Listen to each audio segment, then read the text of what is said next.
Assalomu alaykum hammaga, kanalimga xush kelibsiz. Bugun men dimlama tayyorlab ko'rsatmoqchiman. Juda ham mazali ovqatlarimizdan biri bu. Dimlamani hamma har xil usulda tayyorlaydi. Men ham o'zimning usulimda tayyorlab ko'rsatmoqchiman. Bu ovqatimiz uchun yarimta karam go'sht, piyoz, kartoshka sabzi, bolgarskiy, pomidor, sarimsoq, piyoz va tabga ko'ra tuz, ziravorlardan foydalandim.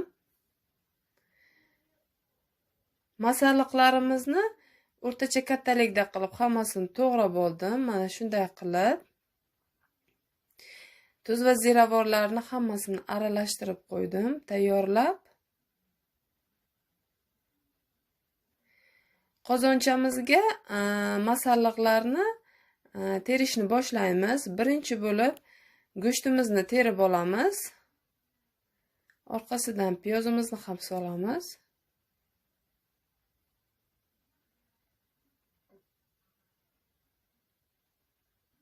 Tayyorlab qo'ygan ziravorimizni ham sepamiz. Hamma o'zi yoqtirgan ziravorlardan foydalanishi mumkin.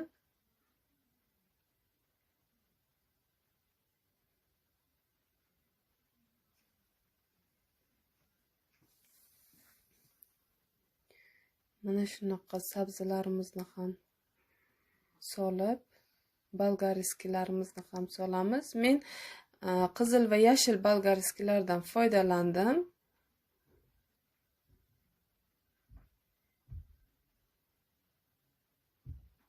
Sarimsoq piyozlarimizni ham,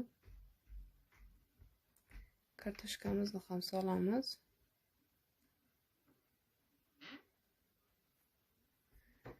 Pomidorlarimizni ham terib, agarda pomidor bo'lmasa, tomat soklaridan ham foydalansak bo'ladi. Mana yana ziravorlar sepamiz. Endi karamlarimizni ham solamiz.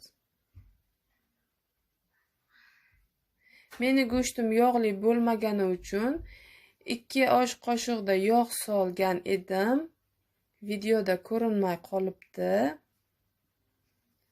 Agarda go'shtingiz yog'li bo'lsa, yog' solishingizni hojati yo'q.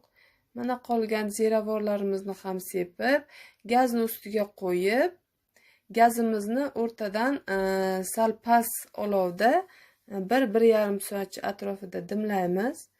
Mana men ora-orada sizlarga ko'rsatib bordim pishish jarayonini. Mana hech qanaqa suv qo'yganim yo'q. Masalliqlarimiz o'zidan suv chiqadi.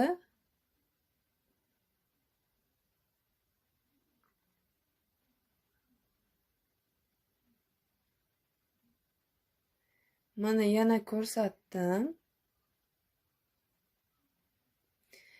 Mana ovqatim ham tayyor bo'ldi. Hamma o'zini didiga ko'ra bezatib dasturxonga tortishi mumkin. Mana kartoshkalari ham, sabzilari ham juda ham yumshoq bo'lib pishadi. Videodagi kamchiliklar uchun uzr so'rayman.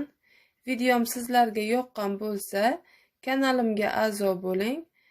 Fikrlaringiz va savollaringiz bo'lsa, kommentariyada yozib qoldiring. Keyingi videolarimgacha sog' salomat bo'ling.